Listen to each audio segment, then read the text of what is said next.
وہ عورت روز اس نوجوان کو دیکھتی، لیکن وہ بغیر اس کی طرف دیکھے سر جھکا کر اس کی گلی سے گزر جاتا۔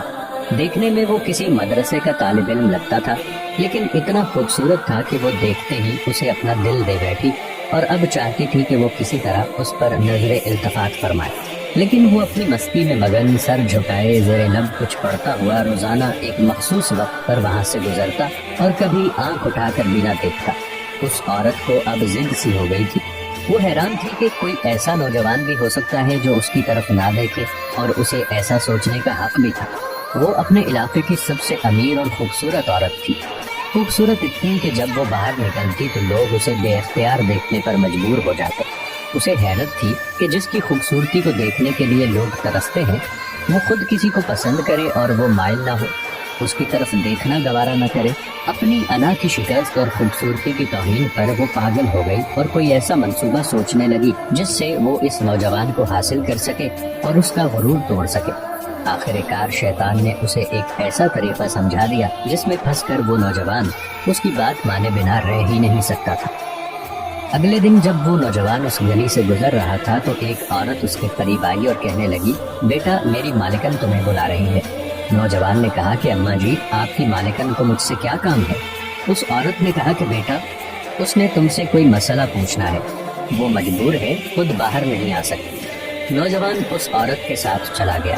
اس کے وہم و گمان میں بھی نہیں تھا کہ جو عورت اسے بلا رہی ہے اس کا منصوبہ کیا ہے، وہ کیا چاہتی ہے۔ وہ تو اپنی فطرتی سادہ دلی کی وجہ سے اس کی مدد کرنے کے لیے چلا گیا۔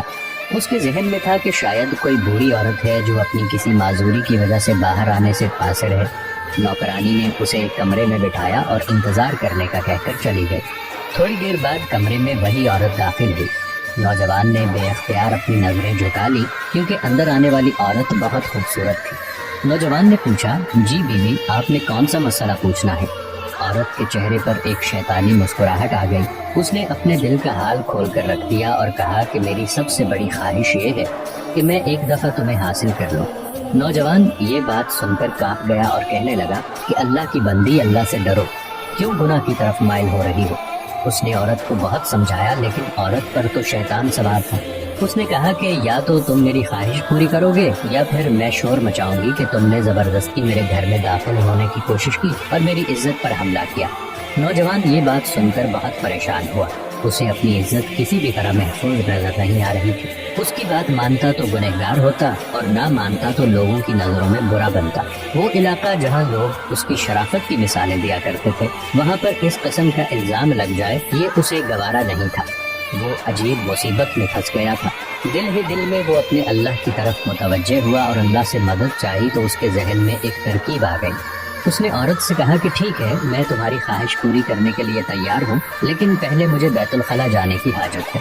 عورت نے اسے بیت الخلاء کا بتا دیا۔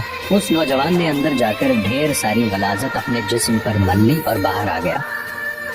عورت اسے دیکھتے ہی چلا اٹھی کہ یہ تم نے کیا کیا ظالم؟ مجھ جیسی نفیس طبیعت والی کے سامنے اتنی گندی حالت میں آ گئے، دفع ہو جاؤ، نکل جاؤ میرے گھر سے۔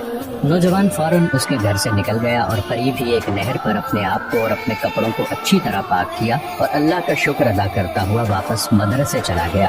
نماز کے بعد جب وہ سبق میں بیٹھا تو تھوڑی دیر بعد استاد نے کہا کہ آج تو بہت پیاری خوشبو آ رہی ہے، کس طالب علم نے خوشبو لگائی ہے؟ وہ نوجوان سمجھ گیا کہ اس کے جسم سے ابھی بدبو نہیں گئی اور استاد جی طنز کر رہے ہیں۔ وہ اپنے آپ میں سمٹ گیا اور اس کی آنکھوں میں آنسو آ گئے۔ تھوڑی دیر بعد استاد جی نے پھر پوچھا کہ یہ خوشبو کس نے لگائی ہے، لیکن وہ خاموش رہا۔ آخر استاد نے سب کو ایک ایک کر کے بلایا اور خوشبو سونگنے لگا۔ اس نوجوان کی باری آئی تو وہ بھی سر جھکا کر استاد کے سامنے کھڑا ہو گیا۔ استاد نے اس کے کپڑوں کو سونگا تو وہ خوشبو اس کے کپڑوں سے آ رہی تھی۔ استاد نے کہا کہ تم بتا کیوں نہیں رہے تھے کہ یہ خوشبو تم نے لگائی ہے؟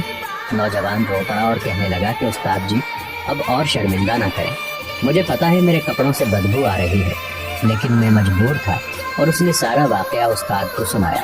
استاد نے کہا کہ میں تمہارا مذاق نہیں اڑا رہا تھا، خدا کی قسم تمہارے کپڑوں سے واقعی ایسی خوشبو آ رہی ہے جو میں نے آج سے پہلے کبھی نہیں سونگھی، اور یقیناً یہ اللہ کی طرف سے ہے کہ تم نے اپنے آپ کو گناہ سے بچانے کے لیے اپنے آپ کو گندگی لگانا پسند کر لیا، لیکن اللہ نے اسی گندگی کو ایک ایسی خوشبو میں بدل دیا جو کہ اس دنیا کی نہیں لگتی۔